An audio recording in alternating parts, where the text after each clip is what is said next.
Welcome back to our channel, everyone. Today we have a 2018 BMW 335i xDrive, and as the title shows, we're going to go ahead and be showing you how to be replacing the strut or the shock assembly. In our scenario, we don't have an entire assembly, we just have the shock absorber. So we're going to be swapping the shock, keeping the same coil, and getting a new shock mount. So before I start the process, some of the process I have already started on another video. So I'll leave the link in the description below on how to remove the rotors and pads for the same car. And once you get that, you can watch the first video. Once you get there and remove the caliper, pads and rotors, you can go ahead and jump straight over here. We're gonna just move on and start the next step on how to do that. So stay tuned. I'm gonna show you how we're gonna do this. Alright, so once you've watched the first video on how to remove the rotors and pads, this is where you're gonna be at. The rotors is off, the pads are off, the caliper is off and secure for now to the strut or to the coil with a bungee rope. So the next step we're gonna go ahead and be doing is basically the way to do this is we're gonna have to drop the entire knee assembly, so the spindle and the control arms. So we'll have to remove the CV axle, at least from the spindle side. We have to remove this plate over here, which I have already started. There is like 4 10mm, so there's one there, one there, one there, and one there. I have already removed these. They're very easy to remove. They're just like 4 10mm. This is for the dust plate. So this is where they sit, 1, 2, 3, and 4. I'm gonna go ahead and put this on the side. Next, what else? Another thing we have to remove is the front end of the fender liner, which I have over here. This is the front end of the fender liner. It sits like that, basically. Most of it is held on by clips and 8 or 7mm all around, like all around there. And also I removed the triangle piece over here that sits underneath the bumper and holds on to the back of this. Basically holds on to the back of these here, these 3 holes over there. So once you get that removed, we can go ahead and move on to the next step. And I will show you why we removed these pieces right now. Another thing I also removed was the shield guard. Basically it's over there sitting at the bottom. It has about, I believe, like 15 or 20 screws, same thing, 7 to 10mm, most of them. So just remove that, we grab the cover, and we will be able to access the bolt and the screws that holds the forward control arm and the rearward control arm. So now I'm going to show you the forward control arm and like main reason why we removed all these covers. This is the forward control arm. It's held on by, I believe, an 18mm on the side over here. So we need to go ahead and remove this. I don't know if you can see it or not, but that's the bolt. This is a quite long bolt. This is probably like as long as like, I think it's about like 5 or 6 inches. So we're gonna go ahead and remove this. Once we remove this, we also have to remove the tie rod, which I have already started, and I loosened this with my, like I just set it on right now so I can show you. There is a T40 or 45 from the top, and we need a wrench as well. So let me go ahead and grab my tools and I'll show you how we're gonna do these two. Alright, so I have my T40 torque screw socket, and I have my 21mm wrench. What I'm gonna go ahead and be doing is removing the tie rod. Like I already said earlier, I have already removed it, like I have already loosened it. So this is what I did. I used my wrench and my 40mm torque. Let me make sure I set this first. It is a little bit tricky. Just make sure it sits there properly and it's secure.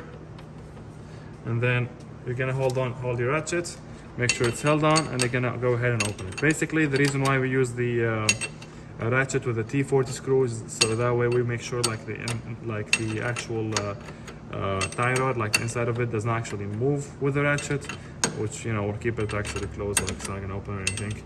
But I have already loosened this. I just want to show you how I did it. Use these two, and that's how I got it. Then I'm gonna go ahead and remove this. With this 21mm nut, and I'm gonna go ahead and put it on the side for me so that way I don't lose it. The next step would be this. Now, it should come off. If it didn't come off, what I usually use is I would usually just like, here we go. I'll just like wobble the tire spindle. If that still did not do it, you can grab a small hammer and just like tap it on both sides, not the actual tie rod, but the spindle. So tap it here, tap it there, and that will help make it drop faster.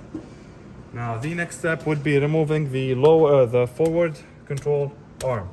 To remove the forward control arm, we're gonna go ahead and need an 18 millimeter. It's an 18 millimeter wrench, or actually, I believe using an actual ratchet, 1/2 inch, preferably for extra torque, because like I said, this bolt is quite long. I'm gonna go ahead and grab my wrench, ratchet here, and see over there. There we go. All right. This is how we're gonna do this step. So, like I said, this is a quite long bolt. So I'm gonna go ahead and get this off, and then I'll show you. Now, when you get like this here, as you can see, it slides on the same spot where the actual control arm goes. So be careful when you open this. It's gonna come off with it too. Keep that on the side as well. We're gonna go ahead and need it. I will show you in just a moment what I'm talking about. Alright, so once you've watched the first video on how to remove the rotors and pads, this is where you're gonna be at. The rotors is off, the pads are off, the caliper is off and secure for now to the strut or to the coil with a bungee rope. So the next step we're gonna go ahead and be doing is basically the way to do this is we're gonna have to drop the entire knee assembly, so the spindle and the control arms. So we'll have to remove the CV axle, at least from the spindle side. We have to remove this plate over here, which I have already started. There is like 4 10 millimeters, so there's one there, one there, one there, and one there. I have already removed these. They're very easy to remove. They're just like 4 10 millimeters. This is for the dust plate. So this is where they sit, 1, 2, 3, and 4. I'm gonna go ahead and put this on the side. Next, what else? Well, another thing we have to remove is the front end of the fender liner, which I have over here. This is the front end of the fender liner. It sits like that, basically. Most of it is held on by clips and 8 or 7 millimeter all around, like all around there. And also I removed the triangle piece over here that sits underneath the bumper and holds on to the back of this. Basically holds on to the back of these here, these 3 holes over there. So once you get that removed, we can go ahead and move on to the next step. And I will show you why we removed these pieces right now. Another thing I also removed was the shield guard. Basically it's over there sitting at the bottom. It has about, I believe, like 15 or 20 screws, same thing, 7 to 10 millimeter, most of them. So just remove that, you grab the cover, and we will be able to access the bolt and the screws that holds the forward control arm and the rearward control arm. So now I'm going to show you the forward control arm, and like main reason why we removed all these covers. This is the forward control arm. It's held on by, I believe, an 18 millimeter on the side over here. So we need to go ahead and remove this. I don't know if you can see it or not, but that's the bolt. This is a quite long bolt. This is probably like as long as, like, I think it's about like 5 or 6 inches. So we're gonna go ahead and remove this. Once we remove this, we also have to remove the tie rod, which I have already started, and I loosened this with my like I just set it on right now so I can show you. There is a T40 or 45 from the top, and we need a wrench as well. So let me go ahead and grab my tools, and I'll show you how we're gonna do these two. All right, so I have my T40 torque screw socket, and I have my 21 millimeter wrench. What I'm gonna go ahead and be doing is removing the tie rod. Like I already said earlier, I have already removed it, like I have already loosened it. So this is what I did. I used my wrench and my 40 millimeter torque. Let me make sure I set this first. It is a little bit tricky. Let's make sure it sits there properly and it's secure. And then you're gonna hold your ratchet, make sure it's held on, and you're gonna go ahead and open it. Basically, the reason why we use the ratchet with the T40 screws, so that way we make sure like the actual tie rod, like the inside of it, does not actually move with the ratchet, which, you know, will keep it actually closed, like it's not gonna open or anything. But I have already loosened this. I just want to show you how I did it. Use these two, and that's how I got it. So then I'm gonna go ahead and remove this 21 millimeter nut, and I'm gonna go and put it on the side for me, so that way I don't lose it. The next step would be this now. So this, it should come off. If it didn't come off, what I usually use is, I would usually just like, here we go. I would just like wobble the tire spindle. If that still did not do it, you can grab a small hammer and just like tap it on both sides, not the actual tie rod, but the spindle. So tap it here, tap it there, and that will help make it drop faster. Now the next step would be removing the forward control arm. To remove the forward control arm, we're gonna go ahead and need an 18 millimeter. It's an 18 millimeter wrench, or actually, I believe using an actual ratchet, half-inch, preferably for extra torque. Because, like I said, this bolt is quite long. I'm gonna go ahead and grab my wrench, ratchet here.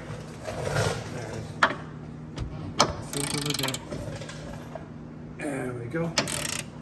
All right. This is how we're gonna do this step. So, like I said, this is a quite long bolt. So I'm gonna go ahead and get this off, and then I'll show you. Now, when you get like this here, as you can see, it slides on the same spot where the actual control arm goes. So be careful when you open this. It's gonna come off with it too. Keep that on the side as well. We're gonna go ahead and need it. I will show you in just a moment what I'm talking about. All right, so that's how long the bolt is, just so that you have like a reference. Look at that. It's probably like as long as the diameter of the wheel hub.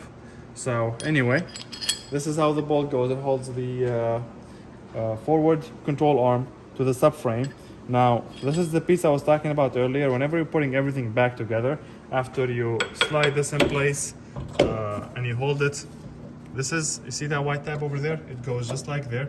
That's the spot for it. And then you bring your screw and you kind of like wobble the control arm. There we go. Make sure it's aligned.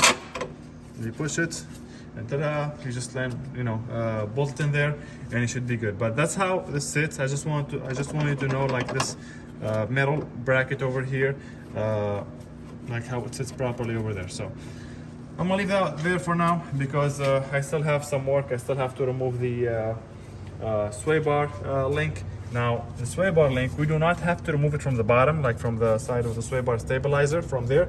We can just remove it from the top.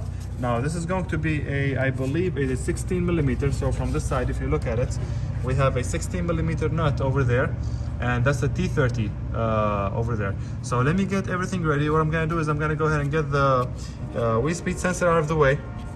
I'm gonna go ahead and disconnect it actually, if you wanna stay with me on the video.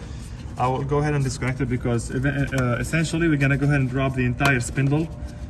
So we wanna make sure that no connector, no harness is in the way, especially the wheel speed sensor, like on the other side. If you're doing the driver side as well, which is the same process, you will have the only thing extra you will have is the brake pad wear sensor. So to remove it, you just press on that tab. As you saw, I just opened this like the small door here, pulled it, and just press that tab. There we go.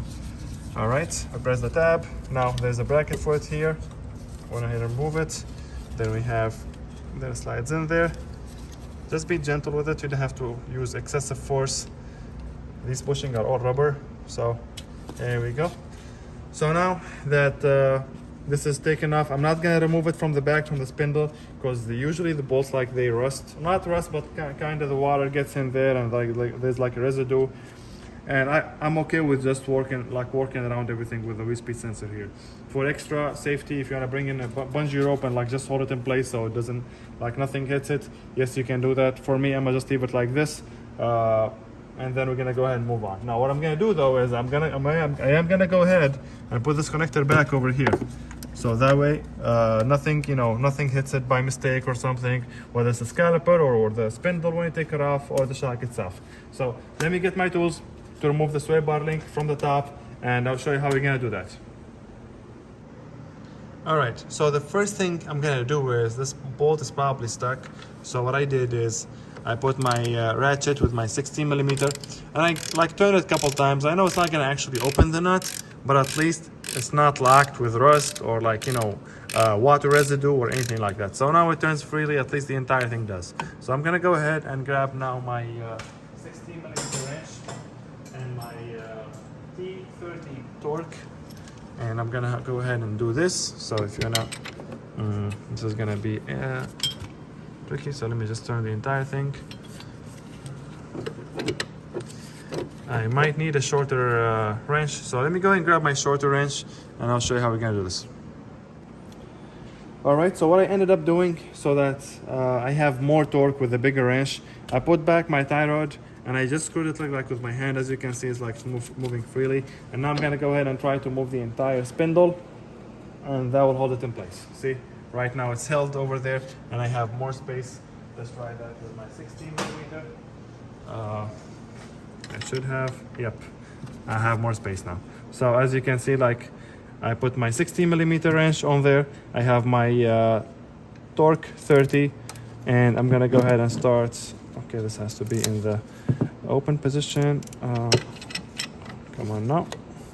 Okay, I have to open it, not tie it. So I think I got it right the first time. Here we go.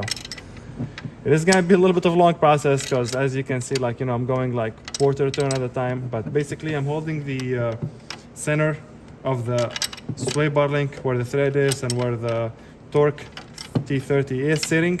I'm holding that with my ratchet, and I'm turning just the nut, because if I don't hold it, look at this, the entire thing is gonna spin. Let me just, as you can see how my ratchet is spinning? So I'm just holding the inside, which is exactly what we did earlier with the tie rod, by the way. It's the same concept. There we go. So let me slowly open this and I will show you what we're gonna do next. Stay tuned. All right, so we went ahead and opened our 16 millimeter nut, and as you can see now it's loose. I'm gonna go and put it on the side. Now what I'm gonna do to release this is I'm gonna go ahead and first remove the tie rod from this side. And then the spindle would be kind of loose and it'll be easier. Let's see. Let me make sure I put this on the side as well. And then if I just, there we go. There we go. There we go. Now this entire thing is loose, and I can just like pull on the, actually I'm gonna turn it so it will be easier. Turn it a couple times, hopefully don't make it easier.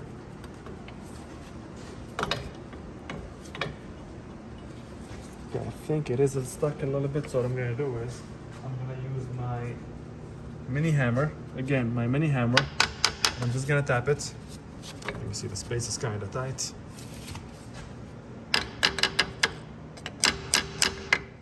Okay, I think this is the perfect spot for it to tap it. So let me see. Oh, this is what I'm gonna do here. I'm gonna grab the nut. I'm gonna put the nut back on there so I don't damage the thread. I'm gonna put the nut back on there. I don't know if you can see it or not, but I'm gonna just put the nut like right there at the edge, like at the same edge. And I'm gonna go ahead and tap it now. You can use a little bit of force now. Now granted, this does not give you much grip, so I'm gonna go ahead and grab my bigger hammer.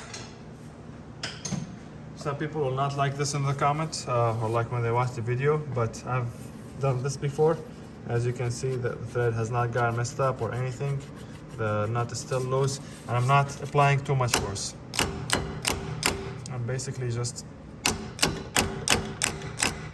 tapping it. So let's see now. I think, there we go. Now I think we should be able to, let me just take the nut off first.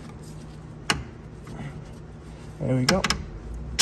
There we go. It is a little bit hard, but I just pulled on it and I pressed it down a little bit, and as you can see, the thread and everything is good. Nothing got messed up. So for those of you in the comment or watching the video, do not be afraid of doing this. Like I said, we're not tapping it with like maximum force. You're just tapping it a little bit, because you see that rust and that water residue over there, and salt residue from the winter and all that stuff. Anywho, we got the sway bar link off, we got the tie rod off, we got the forward control arm. Let me go ahead and get this thing again off, which will give us more space. Wow, this bolt is, I mean, I know BMW have kept the same design from the E90, from the E series suspension design, or like concept to the F series, which is great, which is a great concept, honestly. But that bolt is going a little bit over the board. Anyway, we got, let me see if we can get this loose. There we go. This was easy. As you can see, like, you know, I just like pulled it down. And now the only thing left, well, the two things left that's holding this spindle in spot. First is the rearward control arm. I don't know if you can see it or not, but we have an 18mm bolt held down with an 18mm nut on the other side. Right there. If you cannot see, if you can see it, it's right there. Yep, it's that one. Where my finger is. Let me see if I can see. Yes, there we go. So this is the bolt and the nut that we have to remove, and then this entire thing will be free. The second thing is our CV axle. Now the CV axle, I believe it's a 17mm Allen key. So I'm gonna use my impact with this. To be honest with you, it should have a spring, some sort of spring, and probably like an O-ring as well to seal it. So let me grab my tools and I'll show you how we're gonna do this. All right, so that was the bolt that holds on the CV axle. Like I said, it is a 17mm Allen key, 6 points. So I went ahead and used my impact because when I try to use my ratchet, the entire thing with the CV axle starts spinning. Now, if you're doing this at home and you do not have the proper tools, like an impact, what I would do is, before you take off the brake, have somebody press the brake, and with a breaker bar try to release this. Now I know that does not sound safe, so unless you have the car sitting on jack stands on both sides, secured and with a jack as well, you can do this. But if you're doing this just with a jack, I highly recommend using a jack stand first and a second hand impact if you're doing this by yourself. And this is what I was talking about earlier. We have the kind of a spring and our O-ring over there. And if we look at the CV axle, this is how the CV axle looks like on the inside. So let me go ahead and get this on the side. Put this bolt on the side here, socket. And now I'm gonna go ahead and grab my ratchet and my wrench, and we're gonna go ahead and open this rearward control arm bolt. All right, I have my 18mm half-inch socket and ratchet, and I have my wrench holding the bolt on the other side. So I'm gonna go ahead and start opening the bolt. As you can see, it is opening. Let me make sure the socket is synced properly. Let me probably grab a short 18mm. I think the space is a little bit tight and the 18mm will not actually fit because they have those guards now. Yeah, it is a little bit tricky. Yeah, it's not fitting properly, but it is opening up. So be careful when you do this. If you have somebody else to hold the tie rod up for you, you can probably use a longer socket. But now that I have it released, I'm gonna have my cameraman hold the tie rod for me while I open this. So stay tuned, I'll be right back with you. All right, we got the 18mm bolt and nut for the rearward control arm that holds it to the subframe. That's where that was. Putting this easy, like putting this stuff, like putting everything back, basically you just have to reverse your step. So if this was the last thing we opened from the control arm, this would be the first thing you put back when you're putting the control arms back together. But anyway, I'm gonna go ahead and put this bolt over here. Now the next thing I just wanna show you is the CV axle. The CV axle should be, here we go. It's actually loose because we already opened the bolt. But look at that design. Look at like how they make the newer CV axle on BMWs. Instead of having the thread like through an actual rod, they have it straight up facing. And if you look at the back of the hub, have the same thing. So when you put this back, like try to turn it, like take your time first. Turn it a couple times, like, you know, make sure it's actually sitting properly. And there we go. You heard that click? You heard it? So I kept pushing the CV axle towards the spindle, pushing the spindle around here while like turning the hub back and forth, and now it's sitting. So now if there we go. See how it's sitting? So now I can just, if I turn while holding the CV axle, it has to be held straight. There we go. See how the entire thing now is turning together?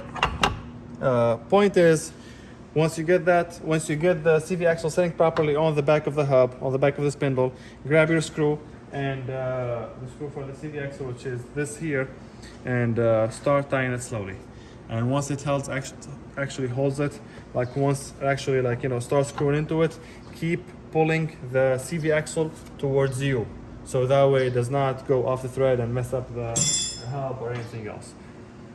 Anyway, now we have the CV axle off. I'm just gonna go ahead and let this sit. Okay, let me see if I can move the tie rod from here. Okay, everything is sitting properly, like this is not gonna get damaged sitting like this. But before I do the next step, I will make sure that somebody holds it from the bottom, or you can hold it with an actual bungee rope. But this is what we're gonna be doing now. So the next and the final step before getting to the strut will be removing the bolts that hold the spindle to the strut. 18 millimeter on the side, 17 millimeter nut on the other side. So this is the bolt, and that's the nut over there. It's an entire, I don't know if you can see it or not, but let me see if I can get the light. It's right there, that one right there. It's holding this bracket as well that holds the flex hose for the caliper. So don't worry about that, like being loose. Just make sure your caliper is secure somewhere to the body, or like to the firewall, and you should be good. So let me get the tools. I'll show you how we're gonna do this. All right, so I brought my transmission jack, put the CV axle on it, the caliper on it. It's nothing is like tight or like pushed to the edge. I held the CV axle to the transmission jack plate so it doesn't hit the actual spindle when we open this. Now I'm gonna go ahead and grab my 17 millimeter to open this nut and my 18 millimeter to open this entire bolt, and we can get the spindle off. Which I have them right here ready. And you see this is the 18 short and the 17. Actually, I think I'm gonna grab my 18 wrench, my 17 millimeter. Oh, that's 3/8. Half inch right here. Okay, so got my 17 millimeter. Actually, on this side. Okay, and on this side here. It's gonna be a little bit tricky, so I'm gonna have my associate hold the spindle for me while I do this. Or if you have an impact, you can straight up just do this with an impact. It will be actually much easier and much faster. So let me just go ahead and do that pretty quick. Have my 18 millimeter over there. There we go. The nut fell, but I got it. Okay.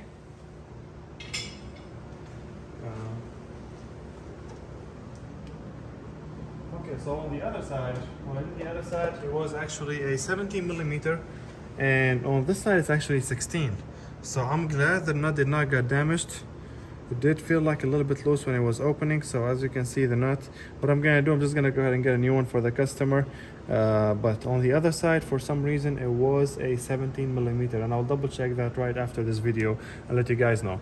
But now that the nut is off, I'm gonna grab my mini hammer. I'm just gonna tap the bolts slowly, nothing crazy, and just like that, the bolt just came out. Let me go ahead and grab it so I can show you. Okay, that's our bolt that holds the spindle to the strut. And I'm gonna go ahead and put this over here. Now, I don't know if you can see it or not, but this was the bracket that was holding the spot for the bolt and the nut that holds the spindle to the strut, and was holding also the flex hose and our wheel speed sensor over there. Now everything is literally off. Nothing is on the way anymore. We can safely say that we can go ahead and remove our spindle. To do that, I'm gonna use my hammer. Now I know this is aluminum. I'm not gonna be hammering it down like crazy. If you see some rust, what I would recommend is like spraying some WD-40. Let it sit for about I would say 20-15 minutes for safe measure, and the more you leave it the better, so that way it eats away at that rust. Whether it's WD-40 or PB Blaster, they both do wonder. And then I'm gonna grab my hammer. I'm gonna start tapping it. Okay, I'm not gonna keep this entire thing on video, but I just wanted you to see that you can see the spindle already lowering down. There is no damage or nothing happening to the spindle because I'm not going crazy on the crazy hammering. I'm just like tapping it. Like it's just like I just raise it and drop the hammer, kinda. So like I'm not even applying force, it's just gravity applying the hammer to the spindle. I'm gonna finish doing this because I know that noise was pretty disturbing on video. Let me get this off and I'll show you what we're gonna do next. All right, as you can see, this is our spindle or our knee assembly, as some people would call it. Now, if you are doing a bearing job, I mean, you don't have to open all the stuff, but it's probably more recommended to do that. You just open those 4 torque screws over there, and I believe these are special sockets. I don't think these are regular torque. I think these are the TP55 or TP60. I would double check before I do anything, but this is how you can access the wheel bearing and replace it. If you are doing the control arms, you definitely have to remove the CV axle to be able to get the forward control arm, because you will not be able to lift the forward control arm because the CV axle will be right here. So you can still do this while the spindle is attached. Some people prefer to see everything and have the full access, minimize the amount of risk of breaking things or getting thread or nuts damaged. So anyway, we got our spindle off. I'm gonna set it aside for now, and I'm gonna go ahead and show you exactly what we're gonna be doing. So we're coming to the top of the car right now, and we should have 4 bolts. Now, I know there's this cover over here, which I believe is only held on by a clip. Let me get my clip over. Okay, so if you can, I don't know if you can see it right there or not, but my clip is right there. Yep. So let's make sure. And this is actually, I think we just pull on this. There we go. We're gonna have to remove this entire thing. I'm just gonna go ahead and lift it up, and then we have to remove the clip. There we go. This is the clip that I was just talking about, and we have another clip over here. So I'm gonna go ahead and use my clip remover as well. There we go. So I'm gonna leave the clip actually hanging in there. Let me put this back so we don't lose it. There we go. Now let's see if we have any more clips. I don't think we have any more. There we go, just like that. So we removed the cover of the shock mount, the cover for the bolts. I'm gonna put this on the side. Now I'm gonna show you the 4 bolts that we have to remove. We have this one, this one, this one, and this one. I know it shows 5, but I'm pretty sure it's only 4. I'm gonna double check from the bottom right now. So let's see. So we have 1, 2, 3, 4, 5. It's actually 5. So the 5th one, 1, 2, 3. Yeah, it's actually 5. Okay, so it is these 5 over here that we're gonna have to remove. And like I said, I'm gonna show you how we're gonna be removing the shock mount separately. I believe we will have to remove this bolt that comes from the strut tower to the center of the engine bay. I'm gonna go ahead and remove this one as well because it is tied. It is actually bolted to the strut mount. So let me get the tools necessary for that, and I'll show you how we're gonna do this. All right, so we got our reverse torque socket right there. It's E18, reverse torque 18 millimeter, or E18. That's for the bolt that holds the that huge bolt to the to the shock mount. I'm gonna go ahead and start with that one. So there we go. As you can see, it's already like a little bit loose. It might be, yep. Okay. I'm gonna go ahead and put this on the side so we do not lose it. Okay. And then I'm gonna give this to my. All right. Now the rest of the 5 bolts, or the 5 bolts that we have to open right now, all of them are 13 millimeter. So I have my 3/8 and my sockets. And I'm gonna go ahead and start loosening these slowly. Now, as far as torquing specs, when you're putting everything back together, unless you are replacing the bolt as well, brand new. I would not torque them to specs because they might snap, the thread might get damaged. The only time I torque anything to specs is when you replace the part itself and the bolts are new. So if I'm replacing, in this scenario, I am replacing the shock mount. If I am replacing the bolts as well that holds the entire shock assembly or strut assembly, yes, I would torque it to specs.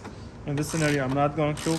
I'm just gonna tie them slowly as I go. Same way as like with opening them, as you can see right now. And like I'm loosening them one at a time. So I'm gonna keep doing this, and I'm gonna go ahead and have my associate help me by holding the shock from the bottom. Now, if you are doing this by yourself, what I would recommend doing is put a box underneath it or something and start taking off these screws. So stay tuned, I'm gonna show you how we're gonna do this. Alright, so as you can see, we got the shock or strut assembly out. Now, most of you are probably looking and saying like, what is wrong with this shock that we had to replace it? Now, the culprit is actually the driver's side. And if you come with me over here, I have not actually taken it out yet, but I don't know if you can see it, but you can see the grease that's leaking from the bottom of that shock, like little grease on the edge over there. So the customer said, we'll go ahead and replace them both. We got OEM parts from FCP Europe right here, and he said anything that you want to replace in the meantime, like while you do this, go ahead and do it. So I recommended we go ahead and replace the strut mount as well, because one way or the other we're gonna have to remove the coil, and it will be the same labor, no added labor, just added parts. So I will include in the description below the part number for everything that we're gonna install, and I'll show you how we're gonna put everything back on the new shock as well. But I just wanted to get a closer look of what the shock looks like.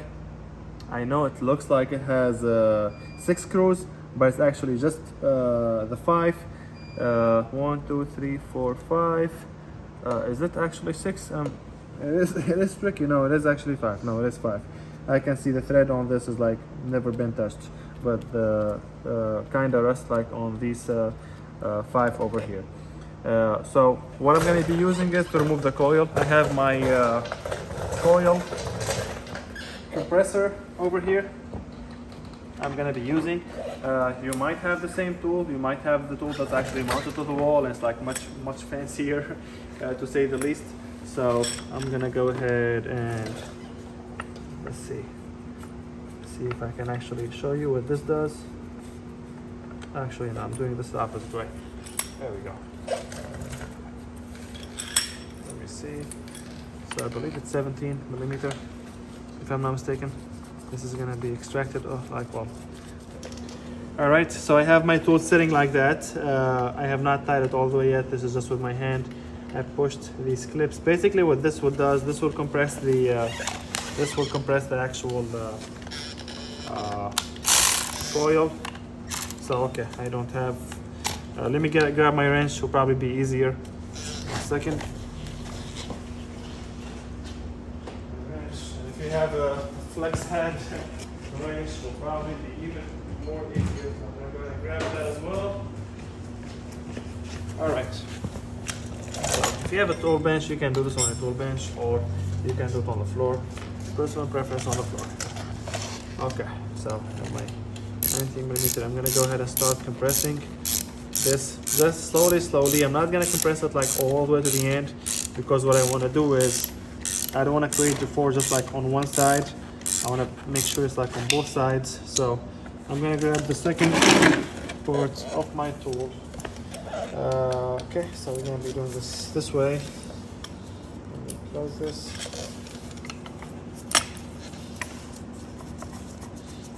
Now this, as you can see, it's gonna be compressing more than just like 2 lines of the coils.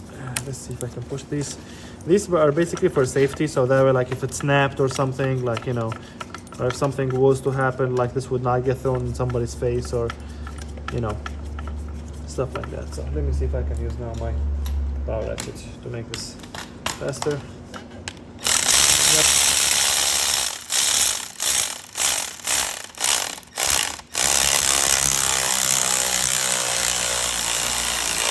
As you can see.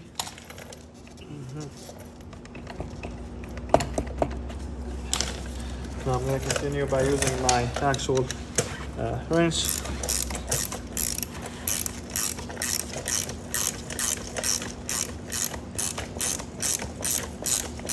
As you can see, it's compressing the coil, which is essentially the job of this tool. Like that's what this tool was designed for. If you don't have like the professional one or like the more expensive one, like those that mount to the wall, or that will actually hold the entire shock, and all you have to do is just like press one button and you're all set. There we go. Now this is like almost over. I'm gonna tie it as much as I possibly could. Okay, let's see. It's not loose yet. Well, it's a little bit, but not as much as I want it to be.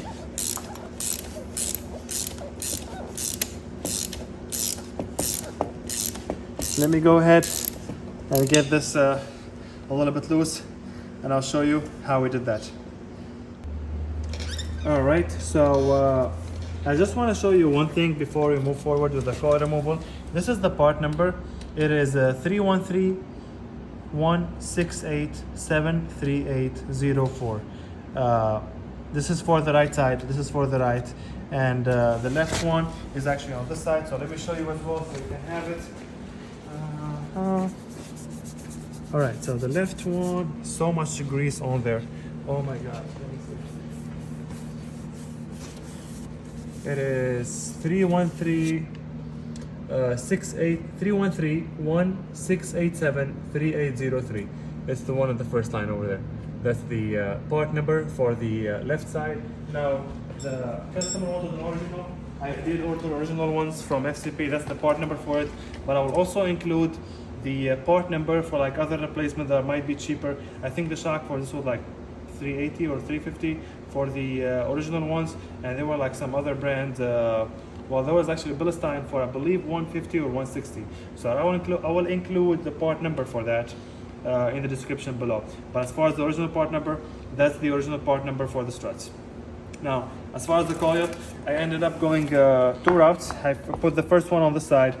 I tightened that as much as possible. I mean, I can still tighten that a bit more, but I kind of want to give it some more on this side over here.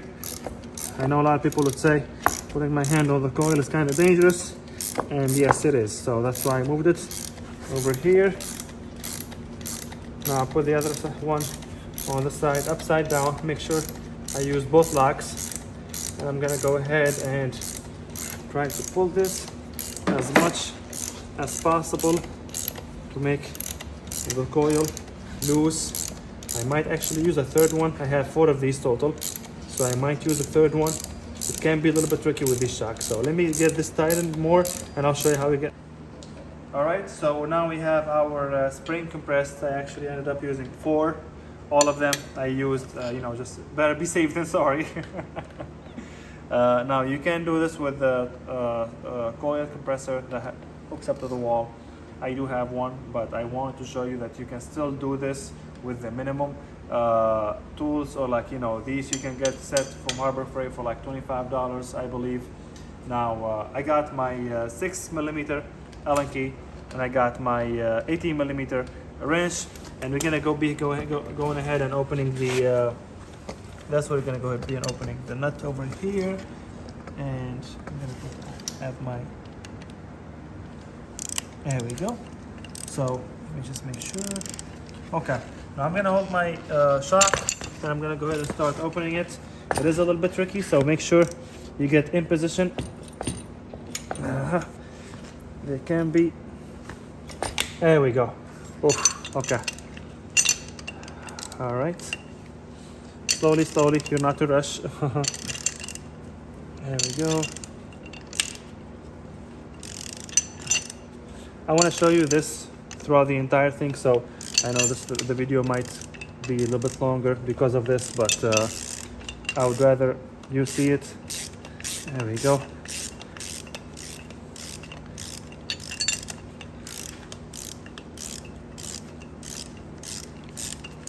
I believe we actually already got everything. think we got, no, not yet. But we got the nut. There we go. All right, so we got the mount, we got the coil now. We can go ahead and start removing all this over here. Okay, now we can go ahead and release the coil. I must say,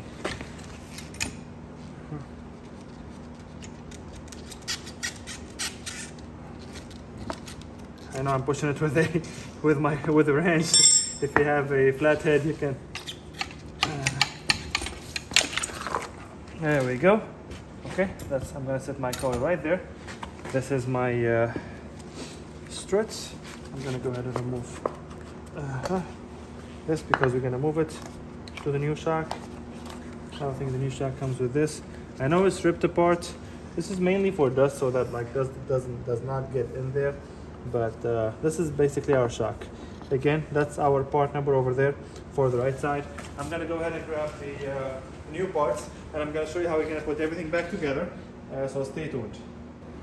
All right, so we got our new shock. I went ahead and moved the rubber bushing at the bottom. It does have a guide pin in the bottom over here, so I made sure that matches. And like as you can see, like it matches like the spot for it.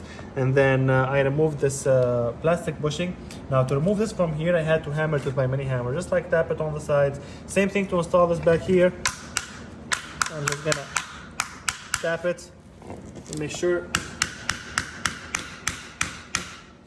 it sits properly. It was sitting, by the way, it was sitting a little bit tilted like this on this side. I don't know if you can see it or not. From the markings, it was not sitting like straight ahead, but I'm gonna go ahead and tap it. There we go. Until we hear that. There we go. Now it's sitting properly. Now what I'm gonna do is I'm gonna go ahead and bring my bushing over here, because that was hooked up to it, to the bottom actually, just like that. And then we have our rubber piece over there as well. And then we have our coil. Now our coil, this bottom will sit right there. So that's how you know. Let me grab my chair so I can show you. Okay, so and before I forget, I'm gonna go ahead and remove this actually and put this like at the end after I put on my coil. So let me remove this. Probably be much easier to do that. Okay, so this is gonna go ahead and sit. Let me just get this past the rubber bushings and I'll show you exactly how it's supposed to sit. So I don't want to get stuck on the bushings. Okay, so if you look, let's see, where's the end of my coil? Yeah, right there. There we go. It's kind of hard doing this like with the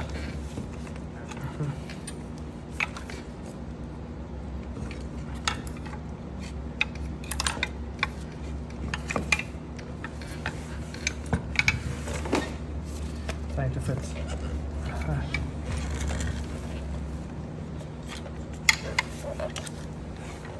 Basically what I'm trying to do is trying to make sure this coil sits properly on the bottom rubber bushing. It is a little bit hard, but what I'm gonna do is I'm gonna go ahead and put the shock mount, and then I'm gonna start releasing. And when I start releasing, I will go ahead and adjust the coil to sit properly over here. And before I forget, the customer did actually want the Bilstein shocks for this car. So I'll include the link in the description with the part number. You can get them from FCP Euro or ECS or Turner Motorsports. I mean, Turner Motorsports and ECS are basically the same company since ECS bought them out. I'm not sure about FCP Euro, but for some reason FCP Euro offered like faster shipping, and that's why we ended up going with FCP Euro for this. But they're all the same as long as they have the same part number. This is the one for the right side, 22238276. Right there. That's the part number we have for the Bilstein. And I will include these in the description either way, along with the shock mount. So stay tuned, and I'll show you how we're gonna do this. All right, so these are the strut mounts for these shocks over here. Same part number, they fit both actually, right side or left side, 3980001. That's Lemforder, I believe that's how you say the brand name. It's a German company, trusted. I've been using this brand actually for years, and they actually make really good quality parts. Let's go ahead and, there we go. That's our unboxing right there. I was expecting some packaging or some bubble wrap, but I guess not. Anyway, that's the shock mount for you. Let me show you the original. Pretty much the same thing. And yeah, so I'm gonna go ahead and install this right now, at least like set it properly, and then we can adjust this. We can definitely adjust this later. Let's make sure. Just want to make sure that it's sitting properly. Yes, right there. So let me make sure, put this nut back on there. This is gonna, I believe this is going to be a different size nuts, but we'll see. It's all E-fitment, Palestine is. And by the way, for those of you who do not know, some cars like BMW make them with Palestine shocks from the factory. So like instead of putting like BMW actual like BMW parts or like BMW shocks or whatever, they use Palestine shocks straight up from the factory. You buy it from the dealer zero, and it has like Palestine shocks and lowering springs. I honestly saw this on like some older E36 models. I know it's the same scenario for like some. I've seen it on some 2 Series, the M240i, the new one. That one comes with straight Palestine shocks and lowering springs. Anyway, this is not the right size. I'm gonna go ahead and get the right size, which I believe is either a 16 or a 17. I can't really see it well, so I'm gonna go ahead and say it's 17. How could it not be 17? Oh, could it be actually bigger? I think I tried 19. Yes, it is 19. All right, let's see the Allen key. Yep, Allen key is the same size, so let me get everything in there. Get my 19mm. Get my Allen key. Actually, the opposite. There we go. I knew something was not going right. Let me get this out of the way.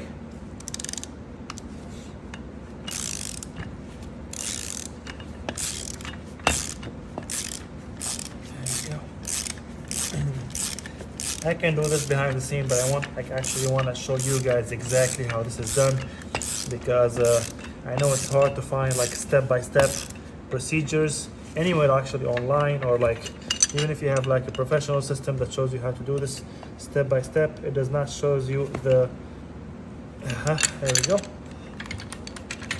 There we go. That should be tight enough now. Well, not tight enough. That should be it. That should be like tight and point right there. Let me just make sure with the one last time. Yeah, there is no way that can get any tighter than that. Okay, so now that we got that part done, I'm gonna go ahead and sit this way, because this way is easier. And I'm gonna go ahead and turn it. Hopefully we will be able to mesh or like align this properly. I'm guessing it's because of the actual, is it hitting somewhere? I'm guessing it's just because of the rubber mat over here, rubber piece over here. It's not actually.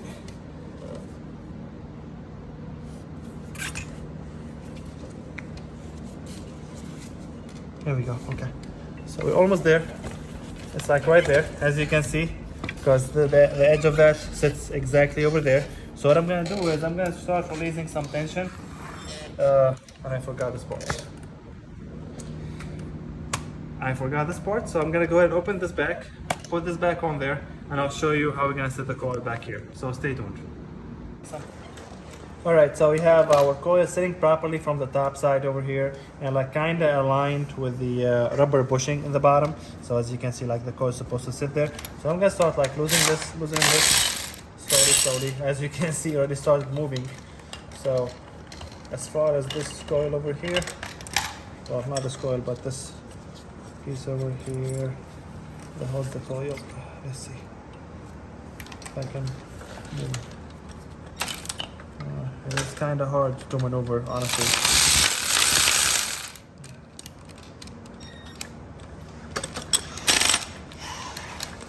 Yeah, this is kind of hard to maneuver. So what I'm gonna do is I'm gonna go ahead and get this seated properly so my assistant can help me hold this. But basically the idea is, now that we got everything, we're just gonna start using these slowly, making sure these two align. Again, if you do have the strut or the coil compressor, your job will be much easier, but you can still do this with minimum tool. You might have spent some extra time, but you can still get the job done as good as it could have been done with a coil compressor. So stay tuned. I'll show you the end result in just a second. And we got it. So as you can see, guys, after a lot of trouble using all four coil compressors, we did get it. You just have to be patient with it. We were able to set the coil properly on the rubber mount at the bottom, and on the upper rubber mount as well. It was sitting properly. We have the yellow piece that we forgot earlier. We were able to put that back. We have the bushings and everything. We have the shock mount installed and set properly. Now when we put this back, the only thing I would say right now, so when you put this back on the spindle, this is how it goes. You have to align both of those. You have to align that with the spindle. So I'm gonna hammer it here, but before I do that, obviously I'm gonna clean all that residue that's inside the spindle, and I'm gonna put some oil all around here, and I will show you how we're gonna do that actually. And then after that, everything, you just have to reverse your steps and you should be able to get the job done properly. So stay tuned. All right, so we got everything installed back. We used both guides to align the shock and set it properly. We made sure that the bolt aligned for the strut tower over here. So this is how I'm gonna tie it, just so that you know. I'm not using a new bolts. So here we go. By the way, I already started tying these, so like most of them are like not fully tied, but as you can see here, it's like they're getting tighter and tighter. So I am just like taking it. Here we go. Now I'm gonna go ahead and tie them. So everything right now is like semi-tight. There we go. There we go. There we go.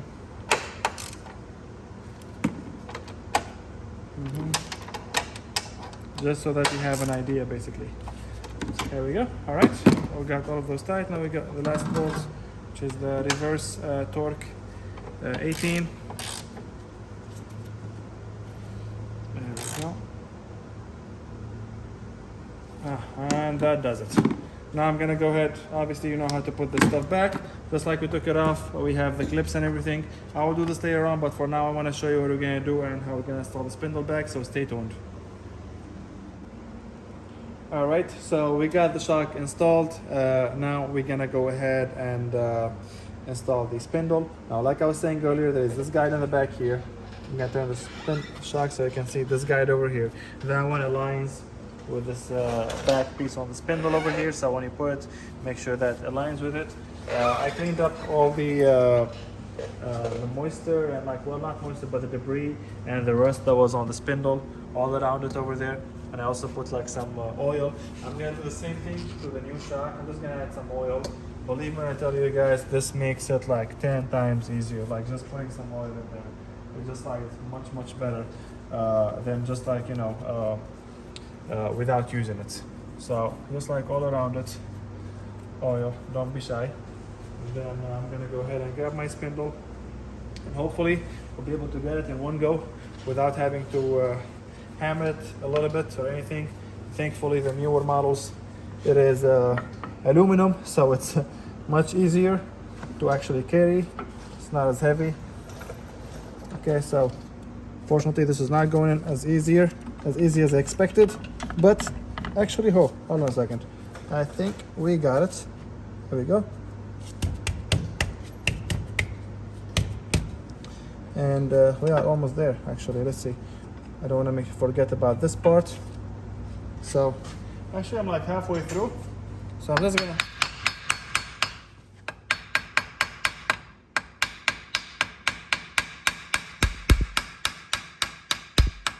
and I'm just tapping for those of you wondering.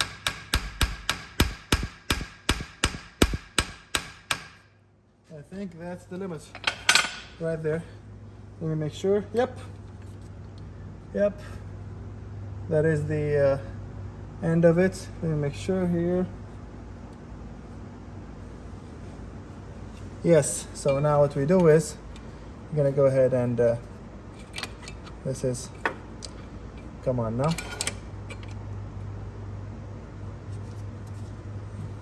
There we go.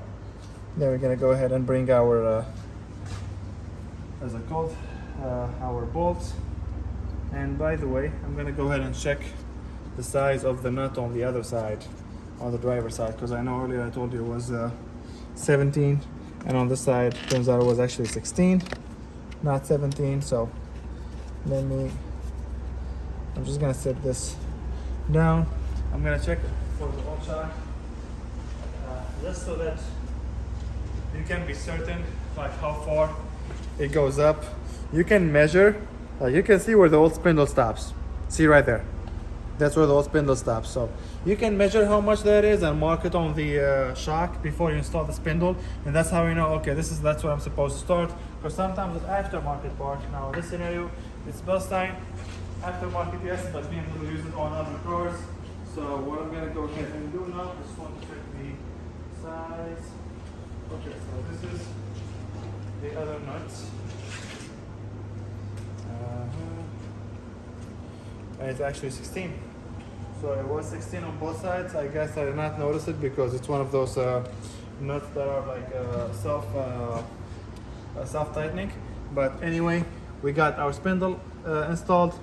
The next step would be I'm gonna go ahead and reverse all my steps. So I'm just gonna tell you pretty quick what we're gonna do. First thing is going to be the CV axle. Once we get the CV axle installed, it does not have to be fully tight. I just want it to be sitting there properly. And next, I'm gonna go ahead and do the control arms, that one, and then that one, and then we have the tie rod as well. We're gonna go ahead and install the tie rod, and then the last but not least is the sway bar link. Once we get the sway bar link, we just have to tighten the CV axle. After that, put the dust plate, rotors, pads, caliper, and that's it. The only thing after that will be the fender liners and the engine shield cover from the bottom. All right, you guys, the video was supposed to be over, but I just wanted to show you this last part over here. So I got the CV axle to just sit in the back like where it's supposed to, and I put the bolts on the front. Now what I'm doing is I'm pushing, like, now if I turn it, you can see like there is no clicking noise. So I just kept on turning this like slowly while it's pointed. Like I just kept like wobbling the hub, and when I did that, basically it just like sat properly in there, like the teeth that I showed you guys earlier. So that's it this time for this video. This is mainly the the bullet points of like the installation. Everything else is pretty self-explanatory. Reverse your steps. If you have any question, feel free to drop it in the comment section below. If you want to reach us, you feel free to reach us on our Instagram. I always leave the link in the description of the video. Other than that, glad you enjoyed the video. Make sure you like and follow for more.